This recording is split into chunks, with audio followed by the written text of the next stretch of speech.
They say King Solomon was the wisest man who ever lived. But what if his wisdom wasn't just knowledge?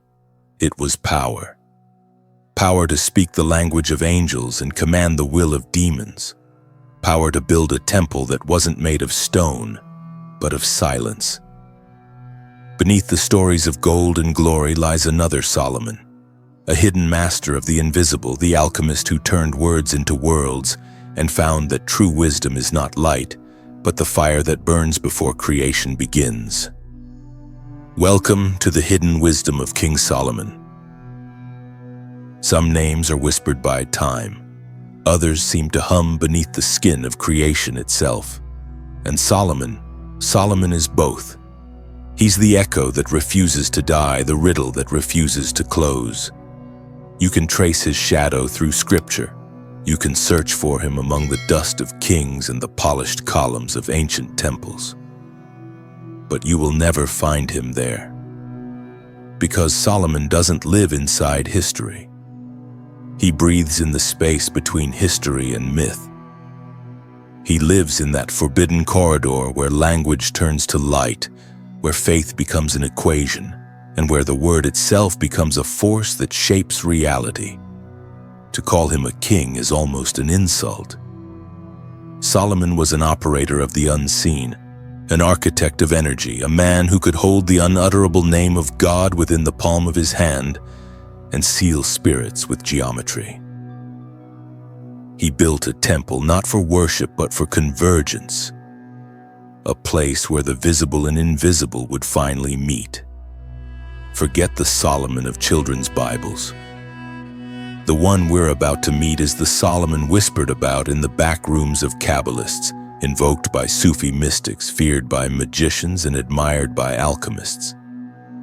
He's the Solomon who spoke to the wind, who enslaved the unseen, who drew sacred architecture from the breath of angels and the screams of demons. This story is not about religion. It's about what hides between its lines. The esoteric Solomon, the one who turned words into worlds. Tonight we walk through the unseen doors of his temple. They say God wrote the universe in letters of fire. But when Solomon raised his temple, he dared to do something even more audacious. He translated that fire into stone. The Temple of Solomon wasn't simply a marvel of engineering, it was a code. Every measurement, every curve, every cubit was part of a formula, a living, breathing mandala that reflected the order of the cosmos. It wasn't designed to hold men, it was built to contain presence, the ineffable, the divine that cannot be captured, only invited. In the teachings of the Kabbalah, creation itself was spoken into being through the 22 Hebrew letters. Each letter was not just sound, but substance. A vibration, a frequency, a piece of the machinery that keeps the universe alive. When Solomon began building his temple, he wasn't following blueprints. He was writing in space. He was translating the divine alphabet into architecture.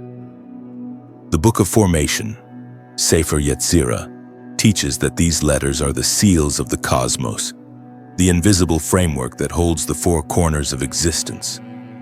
And Solomon, through ritual geometry, sealed those corners with stone and silence. The holiest chamber of the temple, the Holy of Holies, Kodesh HaKodashim, was a perfect cube, 20 cubits wide, 20 long, 20 high. To the ordinary builder, that's a simple proportion. To the initiate, it's a cosmic signal. The cube symbolizes earth perfectly balanced, spirit crystallized into form. It's the philosopher's stone in architectural disguise, the geometrical body of divine order. Gershom Scholem, the great scholar of Jewish mysticism, called the temple the tree of life built in stone. Each chamber mirrored a sephirah, a sphere of divine emanation, meaning that to walk through the temple was to climb the ladder of creation itself, from the physical world to the crown of spirit.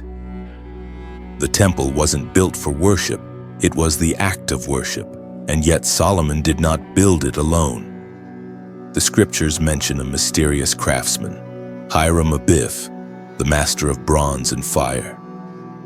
To the mystics, he was more than a builder.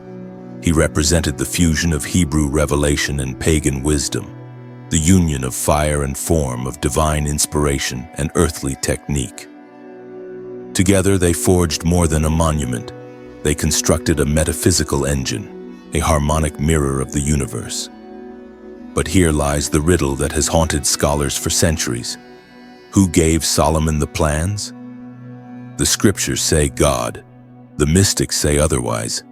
In an apocryphal text called the Testament of Solomon, it is not an angel but a demon who first teaches him the secret architecture of the unseen.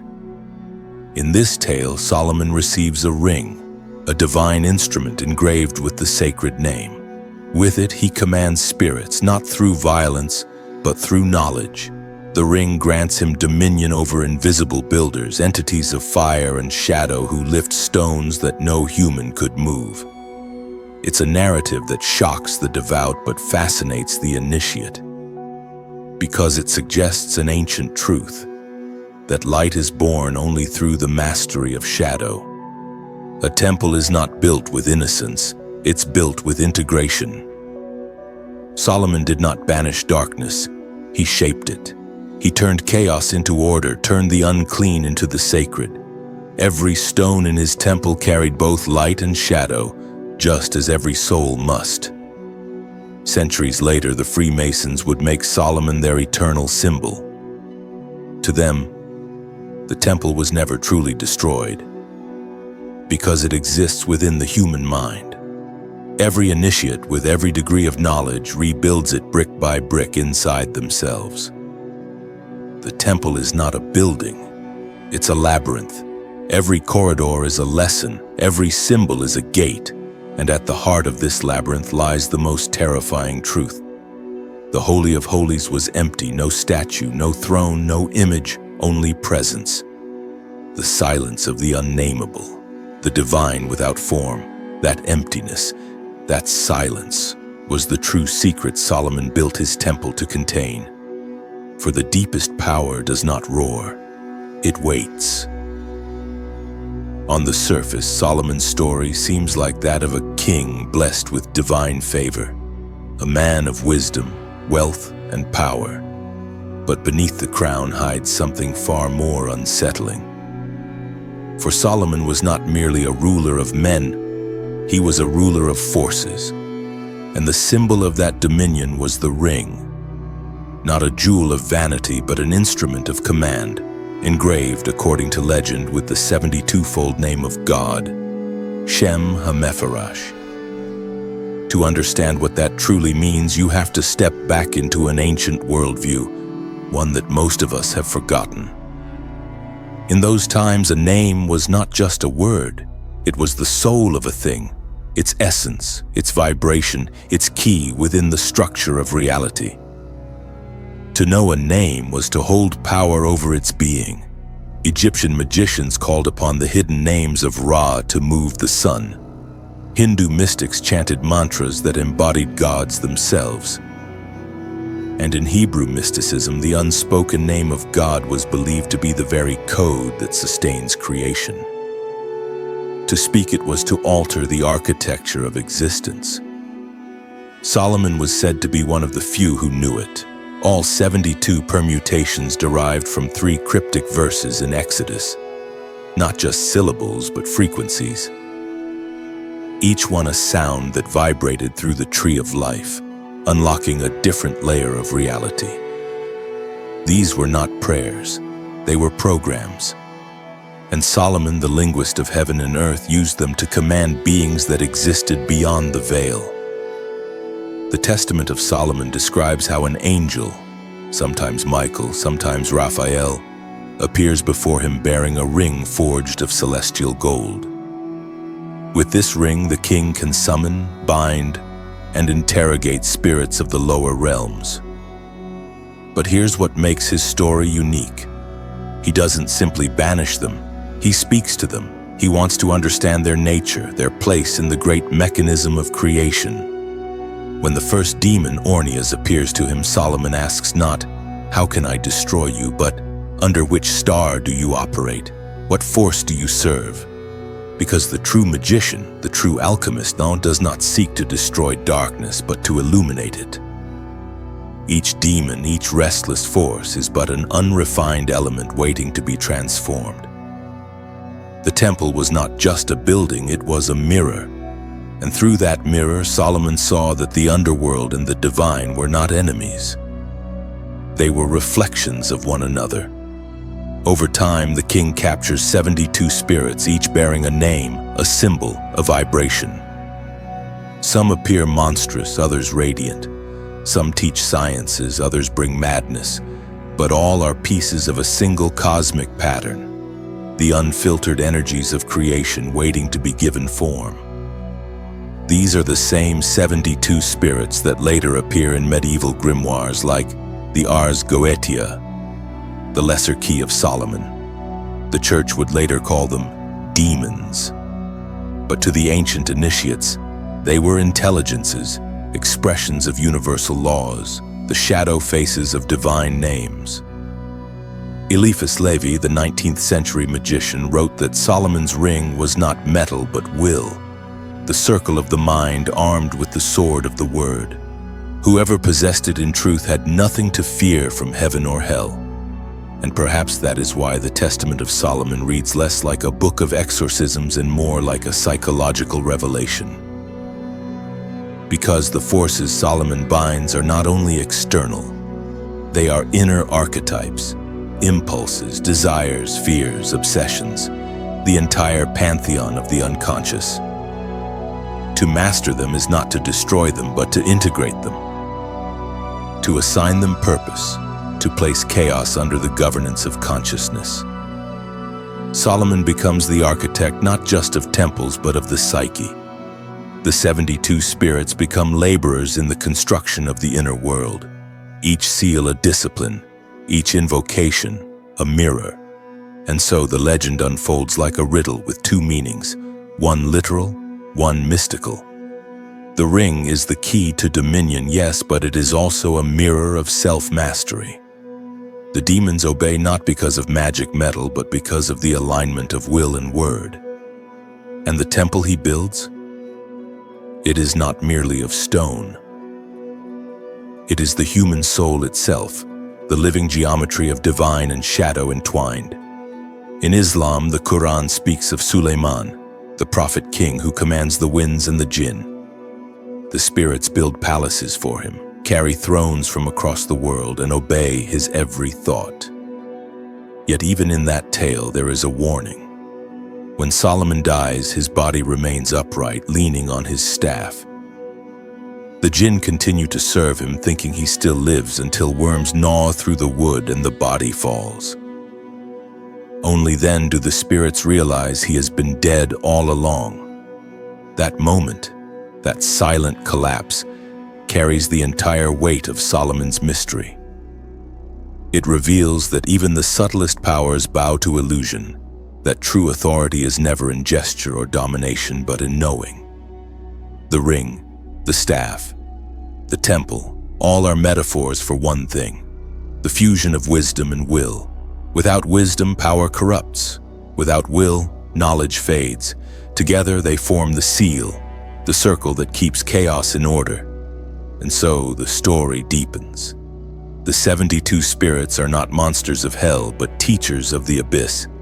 The ring is not a trinket, but the inner symbol of sovereignty. The temple is not a building, but the mind disciplined into silence.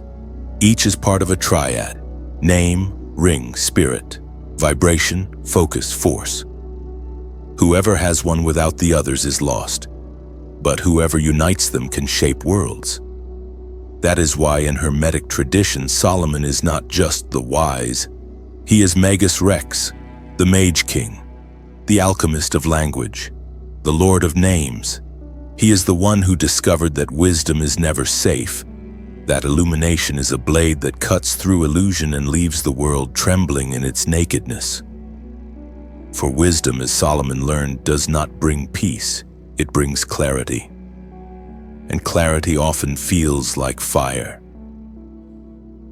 True wisdom, they say, is not comfort, it is confrontation. It doesn't cradle you, it strips you bare. It reveals too much too soon.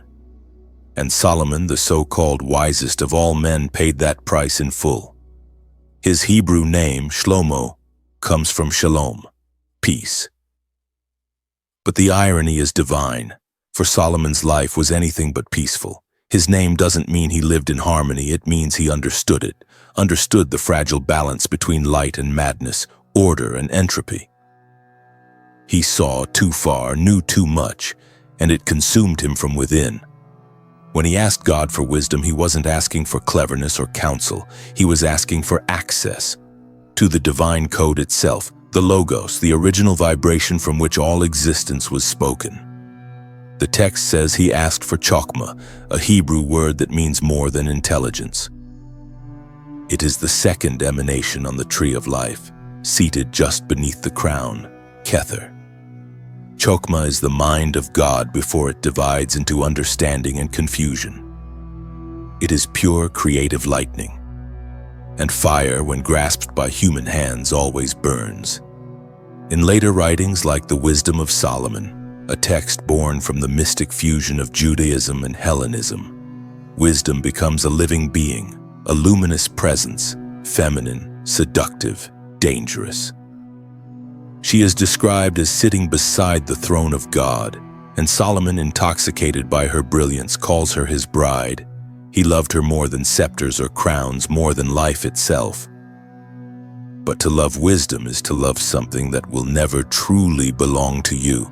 She demands not admiration, but surrender. You can hear the same longing echoed centuries later in Sufi poetry. The mystics' love for the divine feminine, the cosmic bride. The Greeks called her Sophia. The Kabbalists named her Bina, the mother of understanding.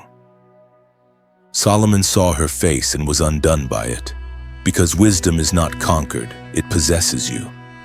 And that is where the tragedy begins.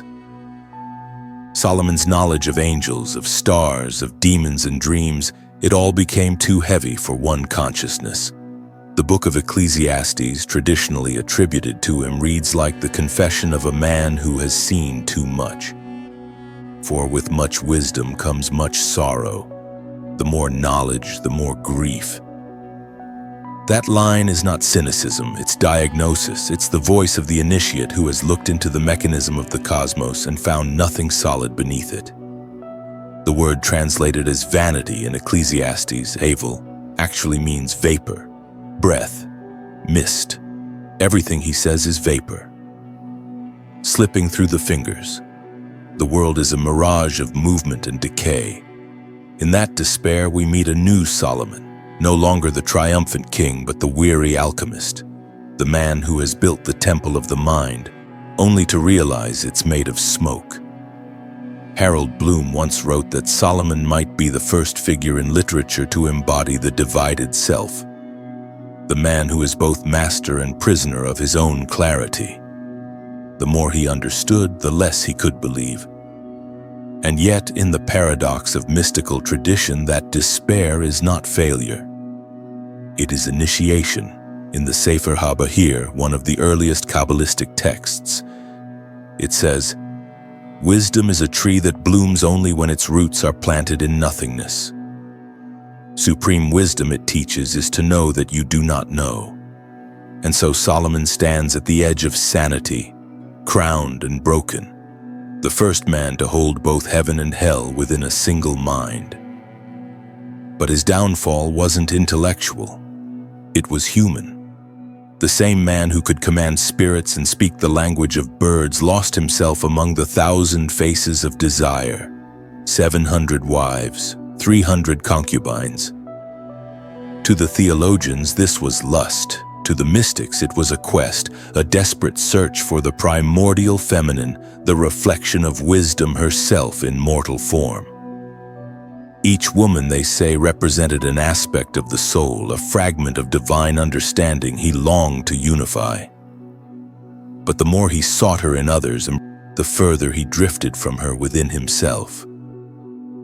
Religious texts accuse him of idolatry, of falling into the worship of foreign gods. But the esoteric view sees something deeper, not corruption but overreach. Solomon had touched too many worlds, opened too many gates. He had looked upon the face of the Divine Mother and could no longer tell the difference between holiness and hunger. In Islamic mysticism, Solomon, Suleiman al-Hakim, the wise, becomes a warning cloaked as a saint. It is said that his pride and wisdom led to his fall, and that for a time he lost his throne to a jinn who took his shape. Imagine that, the wisest man on earth replaced by his shadow. The message is clear: the line between mastery and madness is thinner than the edge of a blade. In the Lurianic Kabbalah, Solomon is called the master of the middle gate. He knew both sides, the luminous and the dark, but belonged to neither. He could cross between them, but could not rest in either. For those who travel too far between worlds, the way back is never guaranteed. And that is where Solomon's legend stops being ancient history and starts becoming a mirror. Because every seeker, sooner or later, faces that same threshold. Between revelation and dissolution, between the word and the void. The mystics call it the abyss. Cross it too soon and you shatter. Refuse to cross and you remain blind. Wisdom, said Osho, is like the sky. It allows all clouds to pass, but it does not become any of them. Solomon in his best moments was that sky, vast, silent, unbound. But in others he became lost in the clouds of his own mind. That's why the ring, the symbol of his power, was also a symbol of restraint. It wasn't just a tool to command spirits, it was a reminder to command himself. Because the ego, if left unsealed, can summon worse demons than any grimoire. Solomon's tragedy wasn't that he fell, it's that he saw the abyss and couldn't look away. He heard both the voice of heaven and the echo of the void. His wisdom was his crown and his burden. And that's the truth every mystic eventually faces. Illumination comes with shadow. The price of lucidity is to see reality as it truly is, fragile, transient, and still choose to love it. King Solomon may have died millennia ago, yet his shadow still moves through every secret lodge, every alchemist's laboratory, every symbol etched into the architecture of mystery. His story never truly ended. It only changed masks. Through the centuries, Solomon became less a man and more a current of hidden knowledge, a cipher whispered from one generation of initiates to the next. In the Hermetic tradition, Solomon is not simply remembered as Israel's king. He is the archetype of the initiate, the one who turned divine knowledge into matter, who used the hidden laws of the cosmos to bridge heaven and earth. The ancients called him Magus Regius, the mage-king, the alchemist of the word. His name became the password for anyone who sought to unite science and spirit, geometry and revelation. To trace his afterlife, we must step into the labyrinth of esoteric history, the secret orders, the veiled manuscripts, the mystical brotherhoods that kept the Solomonic flame alive long after his temple crumbled. Among them, none carried his legacy more visibly than the Freemasons. In their rituals, Solomon stands as the eternal master builder, the architect who organizes chaos through sacred proportion. For them, the construction of his temple was not a historical event, but a metaphysical blueprint. Each initiate, upon entering the Masonic path, begins symbolically rebuilding the Temple of Solomon, stone by stone, degree by degree, within the landscape of their own soul. This idea of rebuilding the temple within comes directly from the ancient mystery schools. The temple represents the human being perfected through knowledge and discipline. The outer stones are symbols of inner virtues, strength, wisdom, beauty.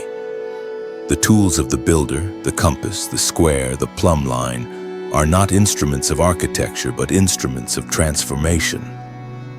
Through them, the initiate measures his thoughts, aligns his actions, and levels the chaos within.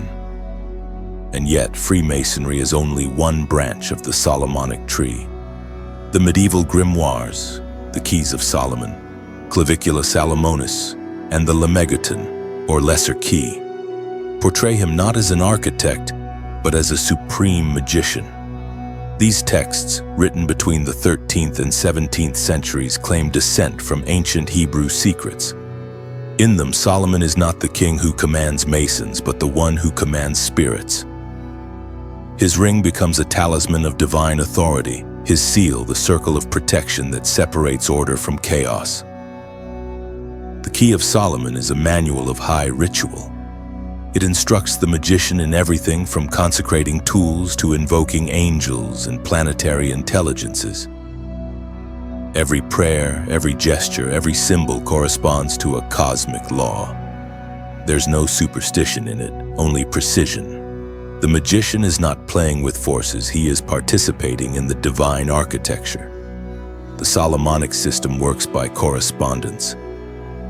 The macrocosm reflected in the microcosm. The metals used on each day of the week, the positions of the stars, the hours of invocation, all are gears in a vast celestial mechanism.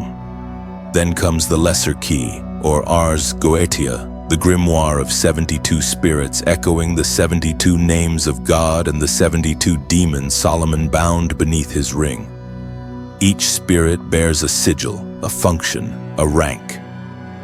They are governors of the unseen realms. To the uninitiated, this sounds like demonology, but to the initiate, it is the language of transformation. The 72 spirits represent not evil, but unintegrated energy, instincts, archetypes, psychological forces. When the magician calls them, he calls himself. When he commands them, he commands the chaos within. This is the true secret of the Solomonic current. It's not about summoning spirits from hell, but about reclaiming the fragmented parts of the soul. Each seal is a mirror, each invocation a dialogue with the unconscious. The temple is the psyche itself. To rebuild it, you must descend into its ruins. That is why Solomon remains the patron of both the builder and the magician. The architect shapes form, the magician shapes essence. Both obey the same geometry. Both are builders of reality. In Kabbalah, Solomon becomes the bearer of Da'at, the hidden knowledge that binds the opposites of the tree of life. His name, Shlomo, from Shalom, means the complete one. He stands at the axis between light and darkness, masculine and feminine, wisdom and folly. In practical Kabbalah, the 72 angelic names derived from Shem HaMeforash are mirrored by the 72 demonic names of the Goetia, light and shadow, name and reflection. Solomon is the tension point between them, not the master of one side, but the bridge between both.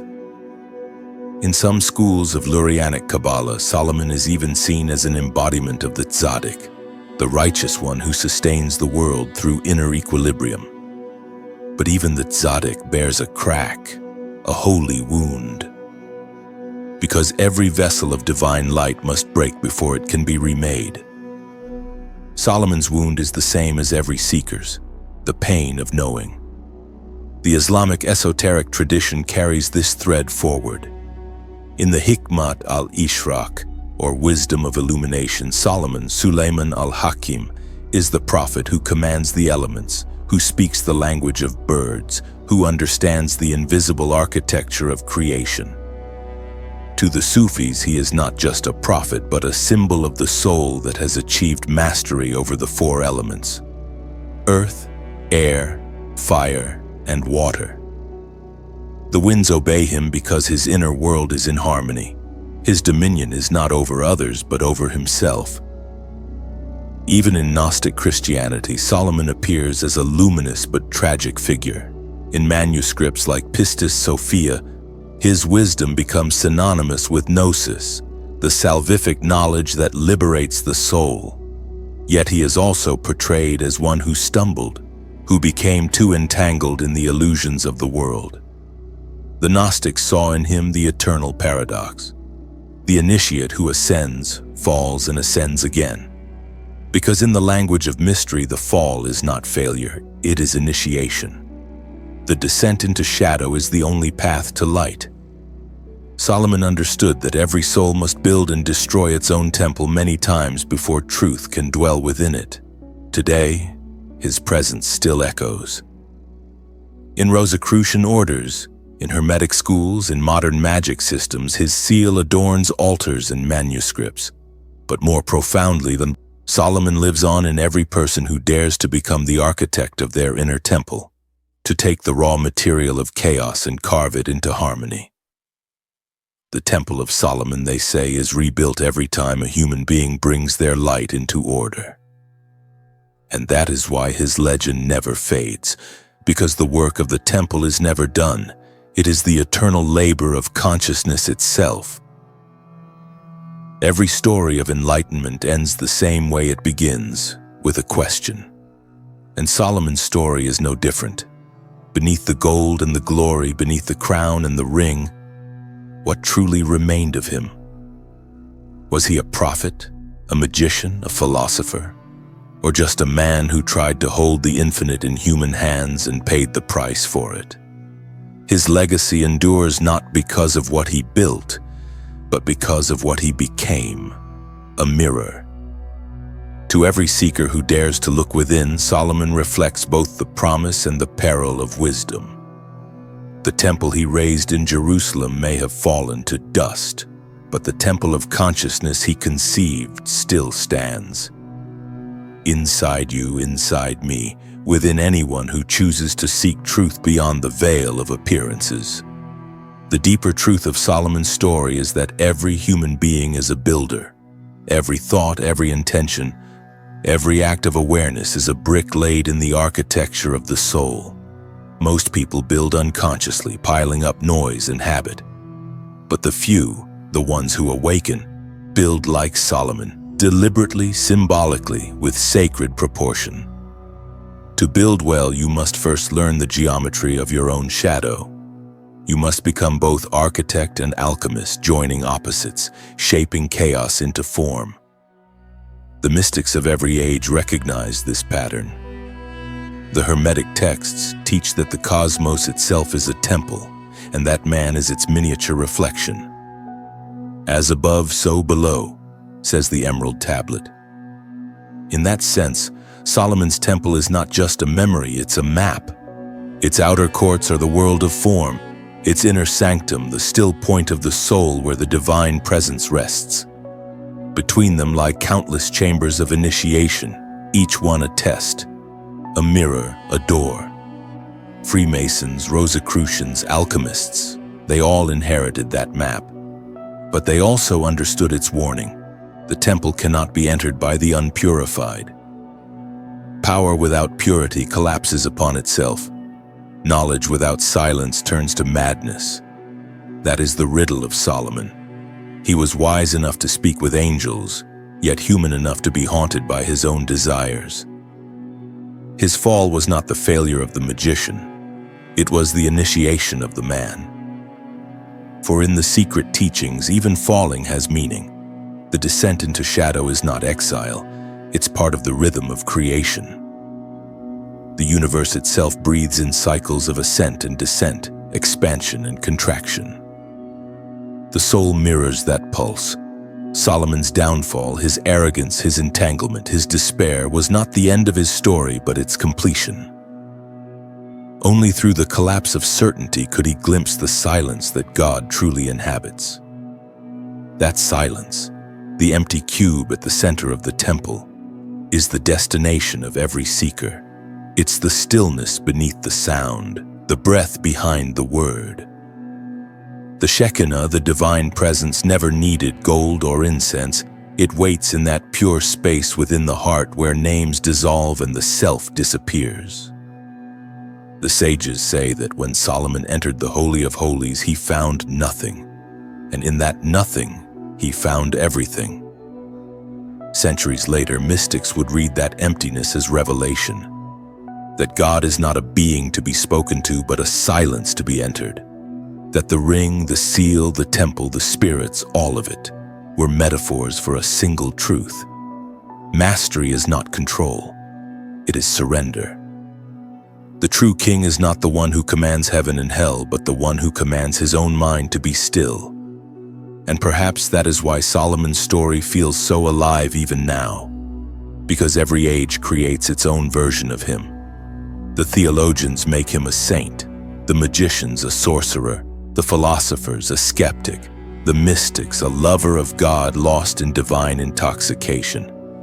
But beneath those masks lies the same pulse, the same longing that drives all seekers. The desire to understand the code behind the world, to speak the word that spoke creation, to touch the mind of God and not lose your own in the process. Solomon stands at that crossroads. He is both warning and invitation. The warning that too much knowledge without humility turns light into fire. The invitation that if you can walk through that fire without clinging to your identity, you will emerge not as king, but as truth itself. That's why the initiates still invoke his name, because Solomon isn't just a figure of the past, he's a principle, a pattern. Every time someone seeks truth beyond doctrine, every time a human being faces their shadow with open eyes, every time someone chooses silence over noise, Solomon rises again. The temple is rebuilt. The ring glows. The name is spoken, not aloud, but within. And maybe that's the real reason his legend endures. Because it's not about miracles or magic. It's about transformation. The temple he built outside was a reflection of the one he was meant to build inside. When that inner temple stands complete, balanced between shadow and light, will and wisdom, the divine finally has a place to dwell. In that sense, Solomon is every one of us, the builder, the seeker, the one who falls and rises again, the one who learns that true power is not in domination but in alignment, with the hidden architecture of the cosmos, with the rhythm of the infinite. So the next time you hear his name, don't think of the king with gold and wives and demons at his feet. Think of the silence in the center of the temple. Think of the cube that holds nothing yet contains everything. Think of the wisdom that burns but also heals. Because somewhere deep inside you, that same temple waits to be built. Somewhere the ring still lies buried in the dust of your own will. Somewhere 72 voices still whisper, waiting for you to turn chaos into order, shadow into light. And when you do, you will understand why the ancients said Solomon was more than a king. He was a mirror of the divine experiment called humanity. A being who reached too high, fell too far, and in that fall revealed the path we all must take. So if this story has stirred something within you, something that feels older than words, deeper than belief, then remember this. You are part of the same lineage, the lineage of builders who craft temples not from stone but from consciousness. The lineage of seekers who understand that the true key of Solomon has always been hidden not in the stars but in the heart. The etheric compass was never meant to give you answers. It was meant to remind you how to navigate the invisible, how to find your way through the labyrinth of shadow until you reach the silence that speaks without sound. And perhaps when all the searching ends, you'll realize what Solomon himself finally understood, that wisdom and wonder are the same thing. And that to build a temple worthy of the divine, you must first become one yourself. There is a time to be silent and a time to speak, but the wisest know that sometimes silence is the speech of God. They say Solomon built a temple for God, but maybe it was never meant to stand in stone. Maybe the temple was always within us, a silent chamber waiting for the soul to remember what it truly is. The ring, the names, the 72 spirits. They were never about control. They were mirrors, teaching us how to rule the only kingdom that ever mattered, our own mind.